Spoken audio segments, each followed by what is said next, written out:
कुछ दिनों पहले गुजरात में जो जोरदार तूफान आया था, उसके चलते डभोई से ये खबर सामने आ रही है। दरअसल डभोई में तैन तालाब से लेकर शंकरपुरा तक तूफान की वजह से कई पेड़ धराशायी हुए। पेड़ गिरने की वजह से बिजली के तार टूटे और कई इलाकों में अब भी बिजली गुल है। इस बात को तकरीबन 5 दिन हो चुके हैं, लेकिन अब भी बिजली नहीं पहुंच पा रही है। इस मामले में किसानों की ओर से बार बार शिकायत भी की जा रही है, लेकिन अभी भी ये समस्या ज्यों की त्यों है, जिसके चलते किसानों को खेती बाड़ी में दिक्कतें हो रही है।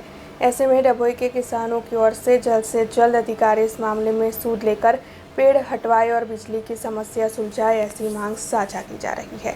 पवन में वावाझोड़ियाમાં પડી ગયેલો છે। સાહેબને પણ રાઠવા સાહેબને પણ ફોન કરેલો છે, હેલ્પર પણ જોઈ ગયો છે, તોય છતાં કોઈ કામ કરવા આવા રાજી નથી। આ જીબીની નિષ્કાળજી બહુ જ છે।